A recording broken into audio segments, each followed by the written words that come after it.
하나님께서 여러분들을 만드셨기 때문에 우리는 종교성을 지니고 태어났습니다.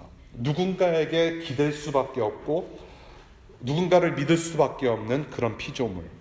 그런데 인간들이 이 하나님, 창조주를 불순종했고요. 그래서 불순종함과 동시에 창조주 하나님을 저버리고 하나님이 아닌 다른 신들을 섬기고 따르면서 타락했습니다.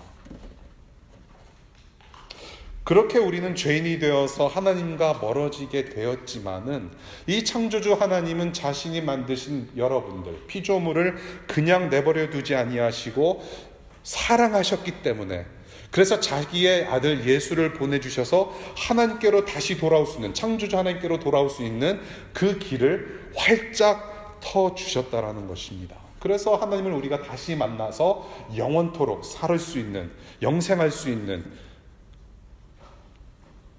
그런 은혜와 선물을 주셨다. 우리를 구원하셨다. 이것이 바로 복음인 것이죠. 그런데 그 예수를 아직도 믿지 못하고 하나님을 안다고 자신하는 이 종교인들의 모습을 우리가 계속해서 보게 됩니다. 이 복음을 계속해서 들었음에도 불구하고 하나님을 하나님으로 인정하지 아니하고 예수 그리스도, 자기들이 죽인 예수 그리스도를 하나님의 아들로 인정하지 않는 종교인들의 모습. 바로 우리가 이 예수 그리스도를 믿기 전의 모습, 일반적인 예수님을 모르는 일반적인 인간들의 모습이라고 저는 보고 있어요. 종교성을 가지고 열심으로 종교 생활을 하지만은 과연 이 사람들 안에 하나님이 있을까라는 의심을 할 수밖에 없는 그런 종교 지도자들의 모습 속에서 우리의 모습이 보여진다. 저는 크게 세 가지의 모습을 보게 됩니다. 첫 번째, 종교적 열심이 있습니다. 종교적으로 열심히 있어요. 굉장히 패셔너합니다. 열정이 있어요. 종교적인 어떤 행동, 행위에 대한 열심이 있습니다. 이 종교 지도자들은 하나님께서 주신 율법을 매우 잘 따르는 아주 행위에 탁월한 사람들입니다. 이 사두개인이라든지 사두개파는 지난주에 말씀드린 대로 천사와 부활을 인정하지 않습니다. 그럼에도 불구하고 하나님을 잘 섬긴다라고 착각하는 사람들이고요. 바리새파 사람들은 율법을 굉장히 잘 지키는 사람들입니다. 예. 그래서 이 바리새파, 특별히 바리새파 같은 사람들은 무시하면 안 되는 사람들입니다. 어떻게 보면 이 사람들을 우리는 존경해야 돼요. 하나님의 법, 말씀을 아주 잘 따르는 사람들입니다. 그런데 이렇게 탁월한 사람들인데 하나님 믿는다고는 하지만은 하나님의 아들을 부인하고 그의 제자들도 지금 죽이려고 해요. 그런데 착각입니다. 이렇게 하나님을 부인하고 하나님의 아들 예수를 부인하고 이 예수를 따랐던 이 제자들을 죽이려고 하는 것이 정말로 하나님을 기쁘게 하는 것이라는 아주 심각한 착각에 빠졌다라는 것이죠. 종교적 신념입니다. 종교적 신념에 의거해서 나는 하나님을 잘 믿고 하나님을 잘 따른다라는 확신 속에서 하나님의 아들을 부인하고 그 예수를 따르는 제자들을 죽이려고 하는, 그래서 결국에는 사실은 하나님을 믿는다라고 착각하는 이 사람들 속에는 하나님이 없습니다. 신념에 가득 찬 사람들, 이 신념은 좋은 뜻으로 풀이하면 참 좋습니다. 신념이 있으면 좋아요. 그런데 덜어는 이 신념이라는 것이 사람들을 죽입니다.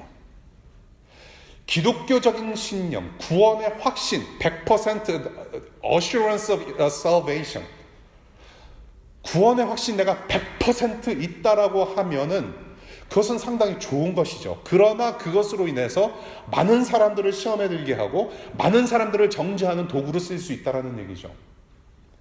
사실은 우리가 성경을 공부하면 공부할수록 이 구원의 확신에 대해서 이야기하고 있지는 않습니다. 사실은 구원의 확신은 저는 자라가는 거라고 생각을 해요. 예수 그리스도를 닮아가는 그 과정 속에서, 구원의 여정 속에서 구원의 확신은 계속해서 자라는 것이다. 예수님을 닮아감과 동시에 우리의 구원의 확신이 자라간다. 정말로 구원의 확실이라는 것이, 이 종교적인 신념이라는 것이 정말로 중요했던 것이라면 우리 주 예수 그리스도께서도 당연히 가르치셔야 되는 문제라고 저는 생각을 해요. 구원의 확신이 중요하다. Make sure that you are saved. 그것을 끊임없이 복음서에서 계속해서 가르치셨어야 됐어요. 바울도 베드로도 서신서에서 그렇게 우리에게 가르쳤어야 됐다는 얘기죠. 그런데 예수 그리스도와 그의 제자들은 구원의 확신을 강조한 것이 아니라 성장을 강조합니다. 믿음의 분량대로 성장하라. 예수 그리스도를 닮아가라. 신의 성품에 참여해라.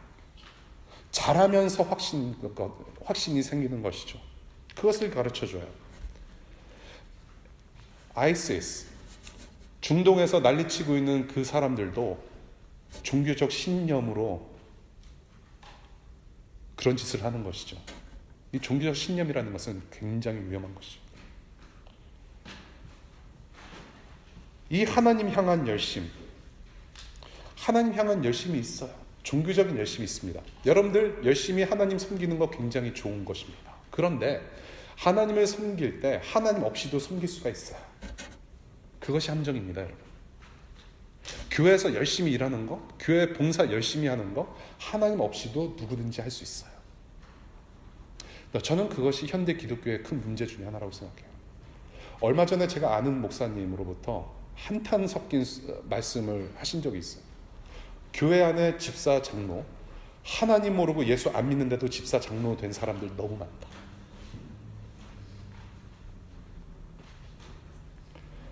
어떤 종교든지 혹은 특정 종교 없이도 내 자신 섬기는 일에 열심히 가득하고 내 안에 하나님이 없고 예수 그리스도의 복음을 믿지 않더라도 교회 일은 무슨 일이든 열심히 할 수 있어요. 그리고 목숨 건 사람들도 많아요. 그것이 저와 여러분들의 현실입니다. 예수 믿기 전에 현실이었고 우리 인간들의 보편적인 모습이라고 저는 생각을 해요. 왜 열심을 낼까? 왜 이렇게 우리는 열심을 낼까? 왜 바리새인 사람들은 열심을 낼까? 왜 사두개파 사람들은 열심을 낼까? 왜 종교 지도자들은 이렇게 열심을 내었을까? 왜? 열심을 내야만 내가 인정받거든요. 열심을 내야만 내가 인정받는 구원을 누릴 수 있기 때문에 어느 경제에 도달했다라는 어떤 성취감도 있고 소속감도 들고 거기에 내 구원이 있다는 것이죠. 이것이 인간들의 보편적인 모습이라고 저는 생각을 해요. 나를 받아줄 것이다. 이러한 모습은 어느 교회든지 어느 소속이든지 어느 직장이든지 많습니다. 뭔가 열심히 했어요. 종교적인 열심. 두 번째, 죄인임을 인정하지 않아요. 예수 박사람은 그리고 일반적인 우리 인간 세계에서 우리는 죄인임을 내 스스로가 내가 죄인임을 인정하지 않아요. 대제사장의 신문 내용을 오늘 보겠습니다.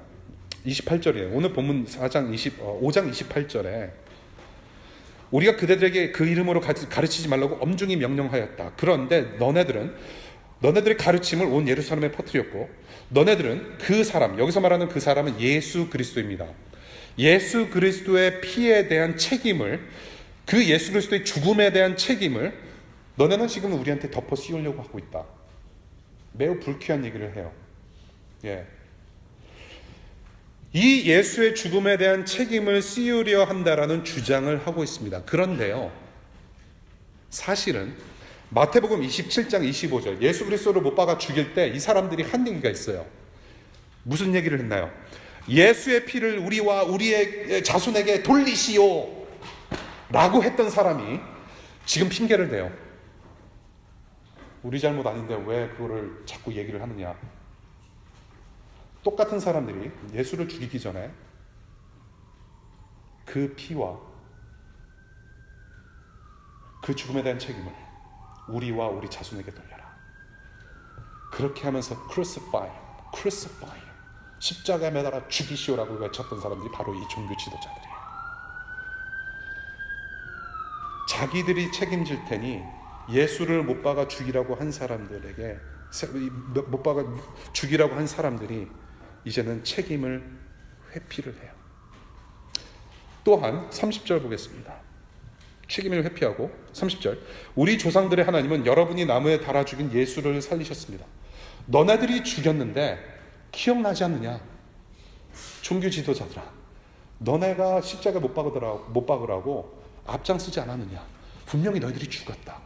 그 예수를 죽였다. 그런데 너희들이 죽인 그 예수를 우리의 조상, 너희의 조상 그 하나님이 살려내셨다. 그걸 분명하게 얘기를 해요. 그런데 이 사실을 계속해서 거부합니다. 하나님 아들을 죽여놓고 하나님 앞에서 나는 죄인이 아니다. 그 피의 책임을 나한테 돌리지 마라. 분명히 예수를 죽인 사람들인데, 선봉대 역할을 했던 사람들인데 지금은 그 책임도 회피하고, 내가 언제 그런 얘기 했느냐.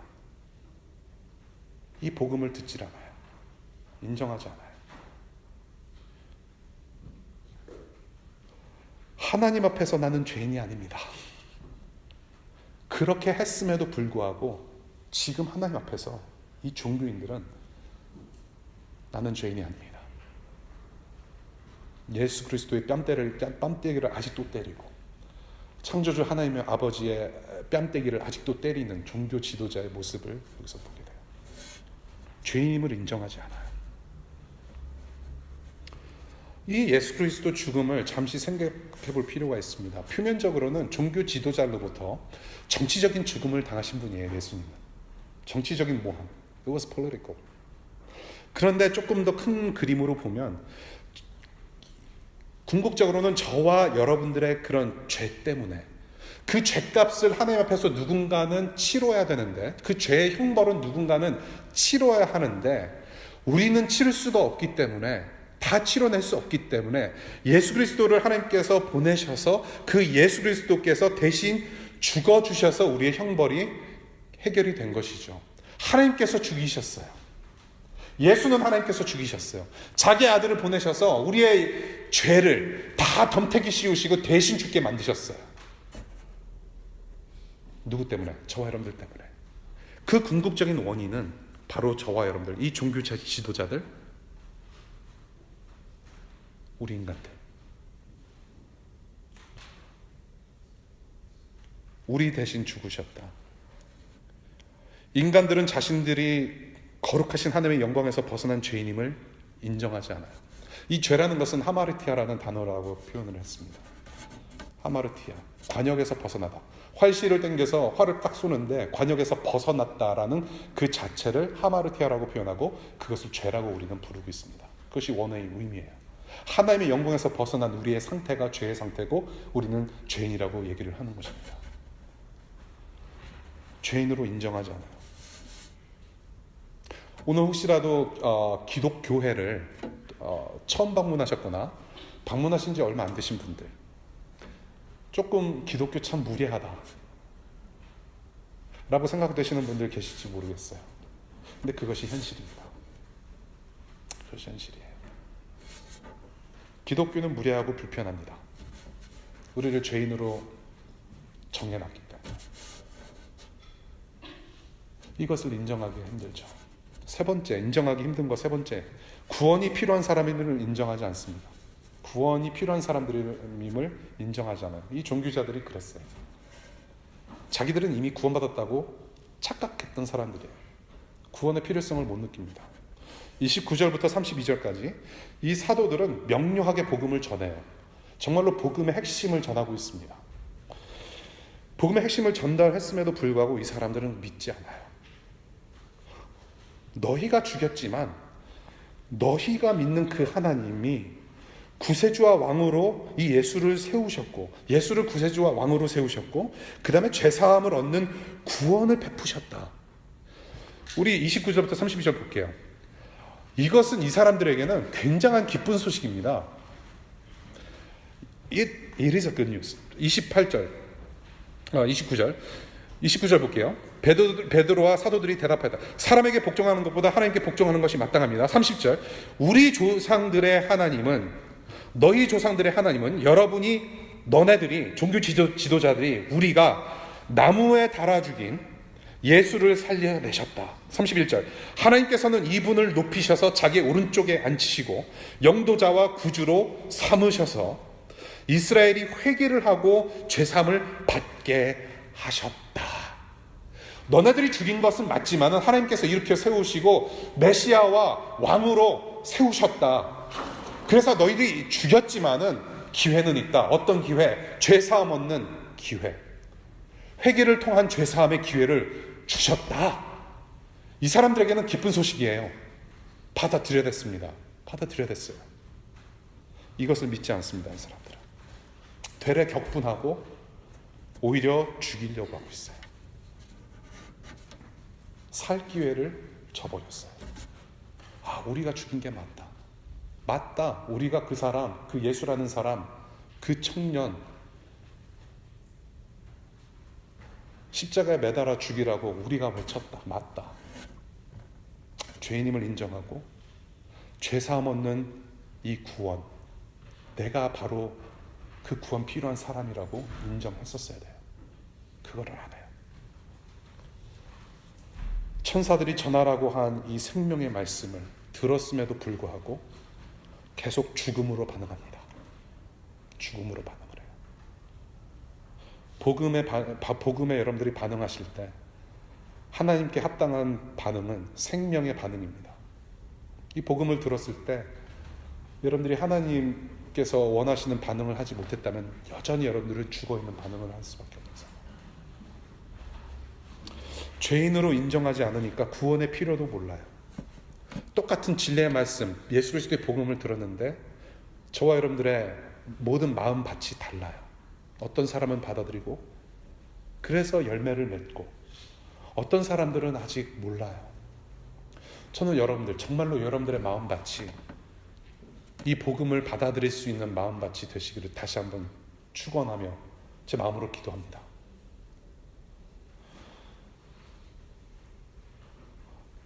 첫 번째, 종교적 열심이 있다. 두 번째, 죄인임을 인정하지 않고, 세 번째, 구원이 필요한 사람을 인정하지 않는다. 이 인간 세계에서 굉장히 보편화되어 있는 사실입니다. 특별히 죄인임을 인정하지 않고, 내가 왜 구원이 필요한데, 내가 왜 죄인인데. 기독교에서는 계속 그렇게 떠들지만 나는 선뜻 동의가 안 돼. 예수 밖에 있는 사람의 세 가지 상태. 우리 한번 에베소서 봤으면 좋겠습니다. 우리 말씀으로 좀 확인했으면 좋겠어요. 에베소서 4장 17절부터 19절까지. 에베소서는 신약성경 앱빌골, 빌립보서 바로 전에 있습니다. 앱빌골, 에베소서 4장 17절부터 19절. 그러므로 나는 주님 안에서 간곡히 권고합니다. 이제부터 여러분은 이방 사람들이 허망한 생각으로 살아가는 것과 같이 살아가지 마십시오. 18절, 그들은 자기들 속에 있는 무지와 자기들의 마음의 완고함 때문에 지각이 어두워지고 하나님의 생명에서 떠나 있습니다. 지각이 어두워졌다. 아직도 어둠 속에 있다는 것입니다. 예수님 만나기 전에 우리는 어둠 속에 있어가지고 구분이 안 돼요. 그 얘기를 하는 것입니다. 무지. 19절, 그들은 수치의 감각을 잃고 자기들의 몸을 방탕에 내맡기고 탐욕을 부리며 모든 더러운 일을 합니다. 그것이 우리의 상태라고 얘기를 해요. 자, 요한복음 3장 19절 보겠습니다. 요한복음은 사도행전 바로 전에 있습니다. 요한복음 3장 19절. 예수께서 하신 말씀이죠. 요한복음 3장 19절. 심판을 받았다고 하는 것은 빛이 세상에 들어왔지만 사람들이 자기들의 행위가 악함으로 빛보다 어둠을 더 좋아하였다는 것을 뜻한다. 빛이 세상에 들어왔지만, 예수 그리스도가 하늘문이 열려서 예수 그리스도가 이 땅에 딱 내려오셨지만, 빛 대신 우리 예수 그리스도가 왔지만, 사람들은, 저와 여러분들은 우리의 행위가 악함으로 빛보다 어두움을 더 좋아했다는 것을 뜻합니다. 어두움을 더 좋아해요. 우리의 본성이 그렇다는 거예요. 죄악된 본성, our sinful nature. 우리는 예수님의 말씀, 복음의 진리, 하나님의 말씀을 듣고 읽기를 좋아하기보다는 다른 것을 더 좋아하는 사람의 본성이 있다라는 얘기예요. 아무리 예수의 복음을 전파하고 외쳐도 모르는 사람은 계속 모른다라는 무서운 얘기죠. 마지막으로 하나 더 보겠습니다. 로마서 8장 7절. 사도행전 바로 뒤에 로마서 있습니다. 로마서 8장 7절. 육신에 속한 생각은 하나님께 품은 적대감입니다. 그것은 하나님의 법을 따르지 않으며 또 복종할 수도 없습니다. 굉장히 무서운 얘기. 7절. 다시, 육신에 속한 생각은 하나님께 품는 적대감이라고 표현하고 있습니다. 지금 이 사도들이 종교 지도자들 앞에서 복음을 외쳤습니다. 복음을 선포했습니다. 복음을 너무나도 명료하게 잘 선포했습니다. 그런데 그 복음을 믿지 않고 반응을 하지 않아요. 복음에 불순종하는 것은, 이 하나님의 진리의 말씀에 순종하지 않는 것은, 여러분들이 하나님의 말씀을 듣고 그대로 따라하지 않는, 그대로 순종하는 삶을 살지 않는 것은 이 사도들이나 이 홍정 목사라는 사람에게 적대감을 표출하는 것이 아니라 바로 하나님께 대한 직접적인 대적을 가리키는 거라고 성경은 분명하게 얘기하고 있습니다. 예수 밖의 사람은 굉장히 무서운 위치에 있다는 것을 성경에서 계속해서 얘기를 해줘요. 저는 한 가지 지금 스크립트에 없어요. 오늘 통역하신 분들 굉장히 힘들 거예요. 두 분이서 번갈아 가시면서 통역하시는데, 제가 애들립을 워낙에 많이 하기 때문에 이 원고를 드려도 사실 소용이 없는 때가 많아요. 이 사도들은 지금 이 종교 지도자들 앞에서 타협하지 않습니다. 너네들이 죽였다. 상당히 무서운 얘기를 하는 거예요. 그런데 하나님이 살려내셨고 그 예수를 죄사함 얻는 회개를 통해서 우리를 구원하신다라는 기쁜 소식을 얘기를 해요. 타협하지 않아요. 굉장히 무서운 말씀이에요.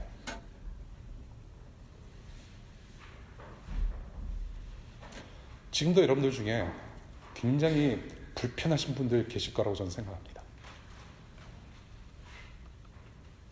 내가 신앙생활 지금 몇 년째인데, 그러면서 은근히 마음에 껄끄러움이 있거나 그런 분들 있을 수 있을 것 같아요. 혹은 기독교에 대해서 거의 처음 접해보신 분들. 저는 가끔씩 그런 말씀을 듣습니다. 유튜브로 설교 들으시는 분들이 가끔씩 피드백도 주시고 하시는 분들이 계세요. 저는 그런 얘기도 한두 번 듣는 게 아니에요. 말씀이 너무 세다. 그래가지고 교인들 그 교회 가겠느냐. 목사의 딜레마입니다, 여러분. 여러분들 놓치고 싶지 않죠. 전 여러분들 사랑해요. 사랑의 표현이 서투르고 좀 모자란 것도 있고, 아직도 저는 예수 닮아가는, 여전히 저도 구원이 필요한 사람이고, I need Jesus too. 예수가 필요한 사람이에요. 그런데 어쩔 수 없이 전해야 되는 말씀이 있습니다.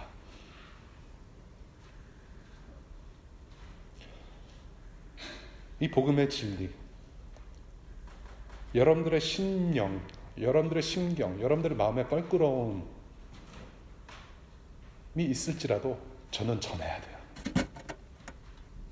이것이 제가 여러분들에게 드릴 수 있는 최고의 선물입니다.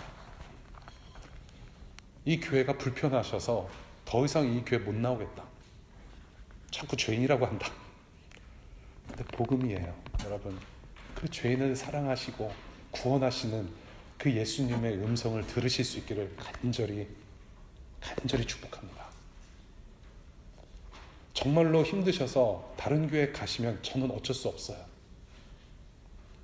그럼에도 불구하고 저는 여러분들이 언젠가는 이 복음의 진리를 깨우치실 수 있기를 간절히 바랍니다.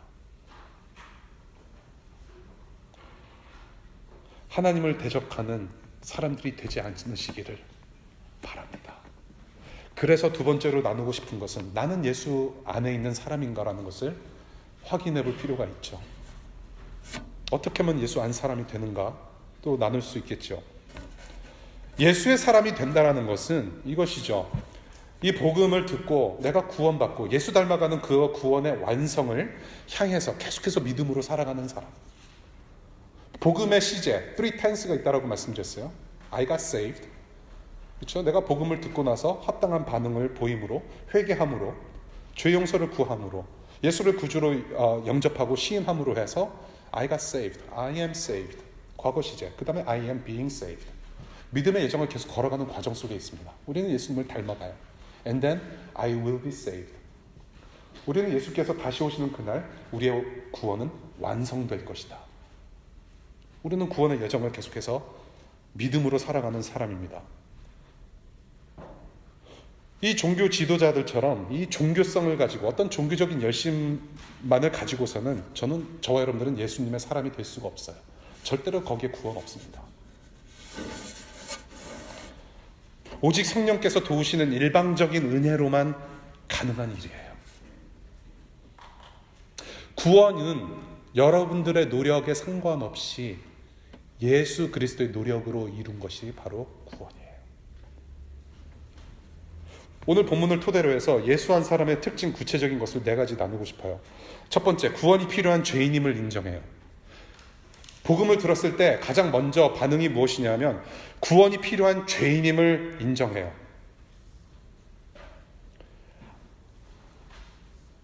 예수의 복음을 듣고 여러분이 죽인 예수, 거기서 그 여러분은 나 외에 다른 사람이 아니라 그 여러분이 여러분으로 만들어지는 것이에요.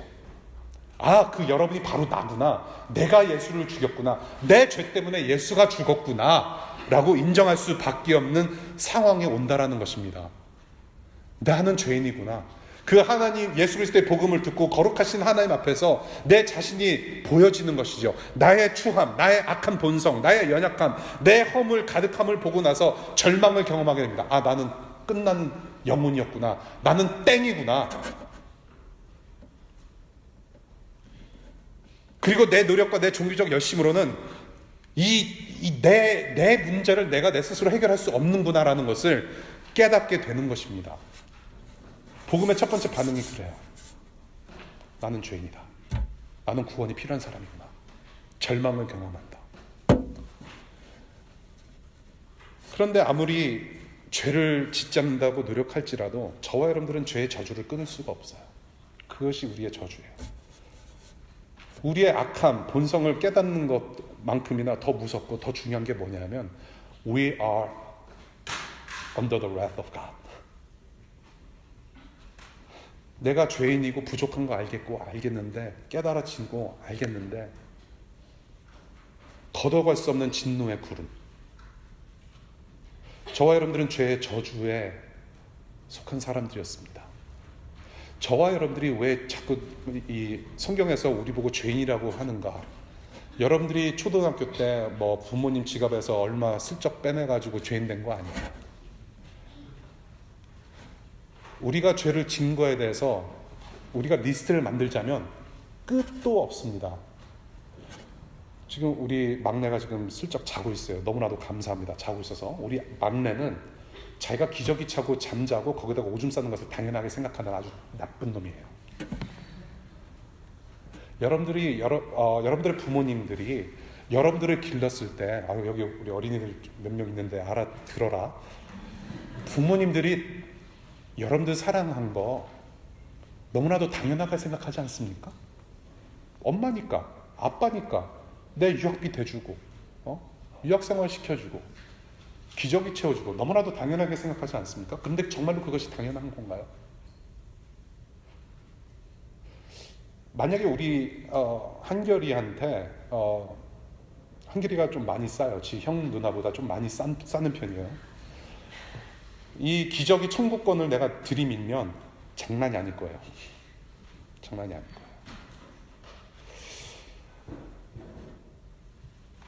이 얘기를 내가 왜 하고 있지 근데?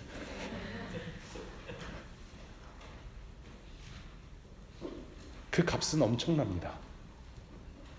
우리가 부모로부터 받은 은혜 되갚을 수가 없어요.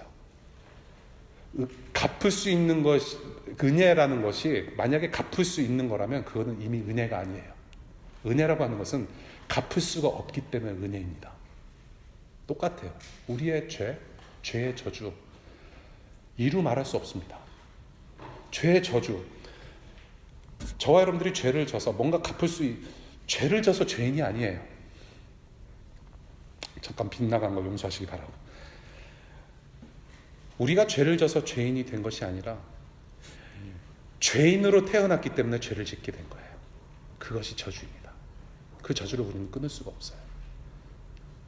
기적에 계속 오줌 싼다고 해서 우리는 그 기적에 계속 오줌 싸는 그 저주를 끊을 수는 없어요.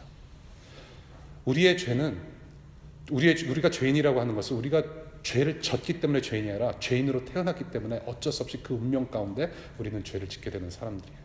그런데 그것을 누가 끊을 수 있느냐? 예수님만이 끊을 수 있다는 얘기예요. 이 죄인들에게 마땅한 것은 구원이 아니라 형벌이다. penalty, punishment, wrath. 이 사실을 깨닫고 인정하실 수 있는 여러분들 되시기를 바라요. 그래서 두 번째 필요한 것은 뭐냐? 예수를 왕과 주인으로 모시는 경험을 하게 됩니다. 예수 안에 있는 사람은 예수 그리스도를 왕과 주인으로 모셔요.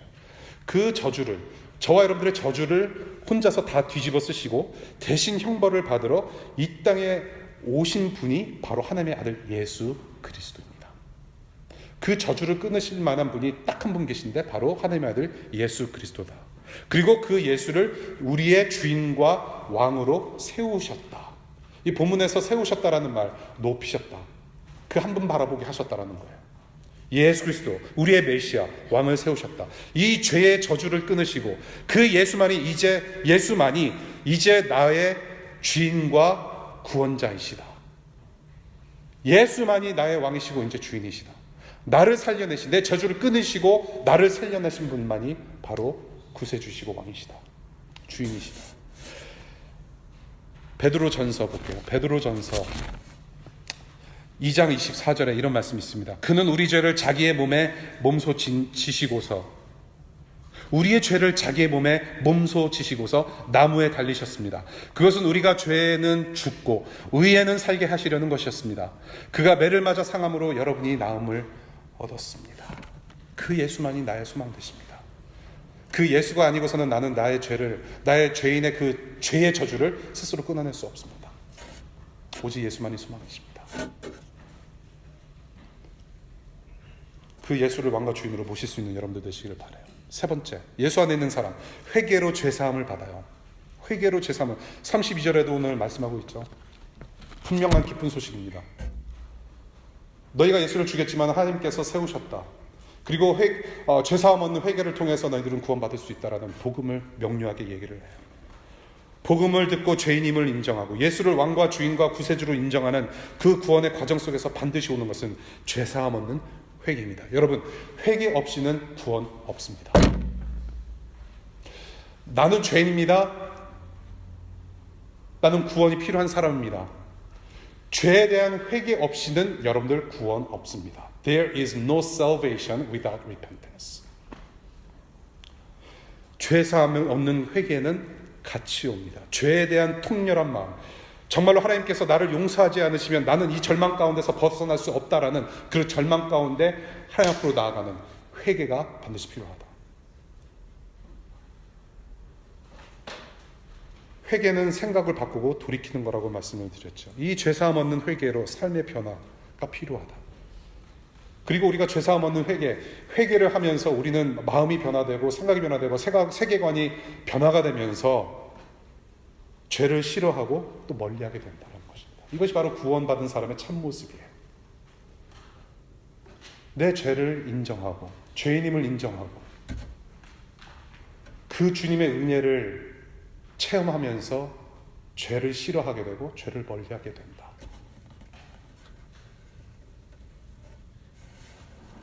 그래서 로마서 8장 1절에 그런 말씀이 있죠. 예수 안에는 더 이상 정죄함이 없다. 더 이상 정죄함이 없다. There is therefore no condemnation for those who are in Christ Jesus. 예수 안에는 no condemnation, no wrath, no penalty. 정죄함이 없다. 우리가 회개하고 용서를 구할 때 우리에게는 더 이상 정죄함이 없다. 마지막으로 증인의 삶을 살게 됩니다. 마지막 포인트예요. 예수 안에 있는 사람은 증인의 삶을 산다. 오늘 사실은 메인 포인트를 이것으로 잡으려다가 이 사도들이 전한 복음이 너무나도 고귀해서 설명이 길었습니다. 이게 이제 마지막 증인의 삶을 산다. 이게 중요한 포인트이기 때문에 뭐 어차피 오늘 점심도 많습니다. 그러니까 한 시간 정도 저한테 시간을 주시면 포인트를 아주 증인의 삶을 산다. 예수 그리스도를 구주로 영접하고 회개하고 용서함을 받고 거기서 끝나는 것이 아니라 예수 안에 있는 사람은 증인의 삶을 살게 돼요. 내가 경험한 예수를 전할 수밖에 없는 상황이 되어버려요. 여러분들이 맛있는 음식점에서 정말로 만나는 것을 먹고 나서 페이스북이나 인스타나 먹스타그램에 올리듯이 가만히 있을 수가 없어요. 전하게 돼요. 이 사도들은 종교 지도자들에게 자신들의 복음을 담대히 전해요. 서신서에서 보면 굉장히 인트레스팅한 표현이 있습니다. 예수 그리스도의 복음이라고 표현하지 않고 내 복음, 우리 복음이라고 표현하는 부분들이 많아요. 바울 서신서에 특별히. 왜 이것을 내 복음이라고, 예수의 복음인데 왜 내 복음이라고 표현했을까라고 했을 때 이 복음 때문에 내가 변했고 이 복음을 내가 지금 소유하고 있는 예수 그리스도의 복음이기 때문에 내 복음이라고 자신 있게 표현하는 것이죠. 자신들의 복음을 담대히 전합니다. 근데 전하는데 사람을 기쁘게 하기 위해서 교인들 빠져나갈까 봐 또 나도 살아야 되니까 듣기 좋은 얘기 이렇게 잘 이렇게 얼버무려서 대충 해석해서 그냥 이렇게 던져주는 그런 쿠키 설교가 아니라 사람을 기쁘게 하기 위한 것이 아니라 나의 안녕과 안전을 위해서 타협하는 그런 것이 아니라 복음을 담대하게 전하는 복음 전도자의 모습을 보게 돼요. 있는 그대로. 그래서 하나님 나라 완성을 향한 담대한 믿음의 행보로 일부 전진하는 본문이 바로 오늘 본문이에요. 어떻게 됩니까? 먼저 이 베드로와 사도들이 감옥에 갇혀요. 그런데 누가 돕습니까? 누가 돕습니까? 천사 1004 천사가 도와요. 이 천사들이 누구의 무덤 돌도 굴려냅니까? 예수 그리스도의 무덤의 돌도 굴려낸 천사들이 사도들을 감옥에서 빼내줘요. How awesome. 두 번째, 더 나아가서 무엇보다도 성령님이 함께 하세요. 성령 하나님이 함께 하십니다. 우리 누가복음 볼게요. 누가복음 12장.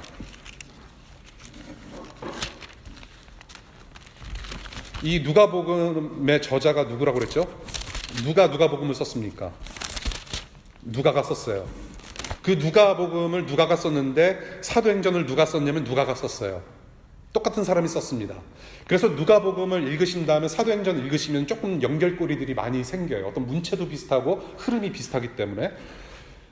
누가복음 12장 11절과 12절 보겠습니다.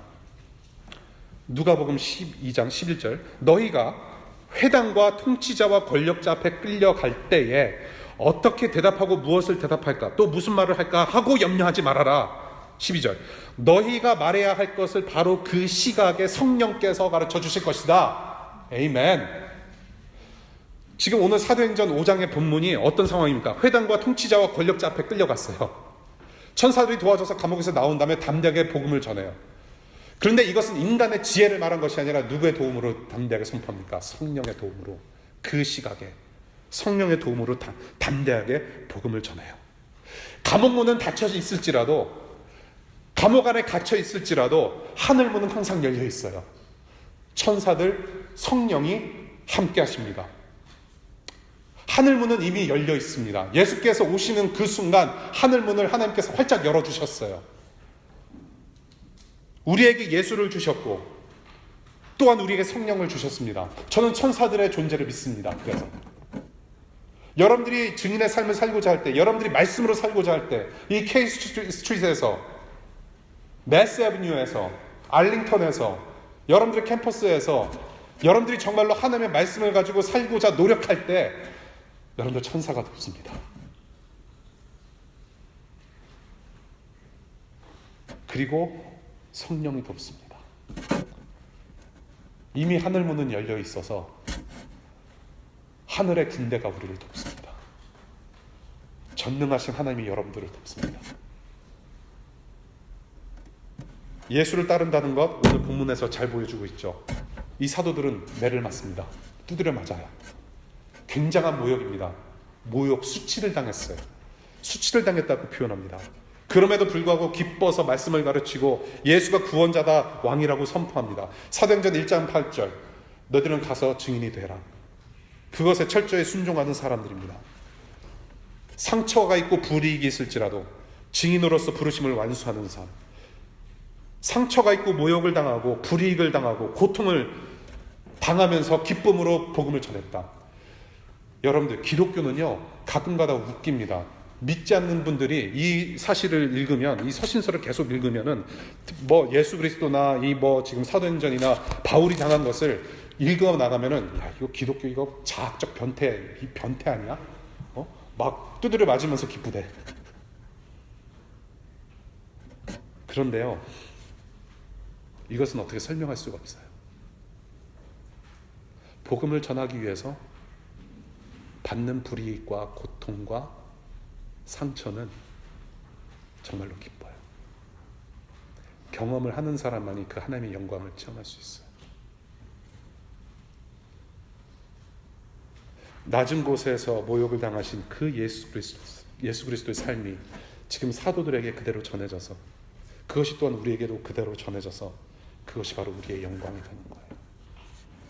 마지막으로 디도서를 보면은, 디도서 2장 14절에 보면, 그리스도께서는 우리를 위하여 자기 몸을 내주셨습니다.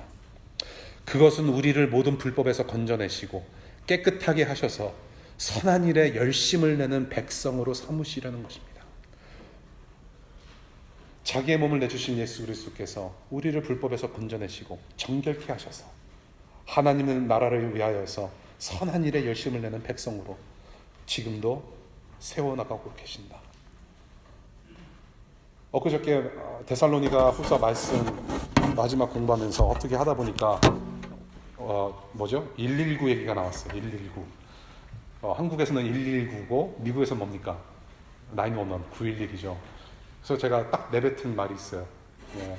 이거 제가 카피라이트 걸어놨으니까 여러분들 로열티 내시고 사용하시기 바래요. 우리도 911 운동을 해야 된다.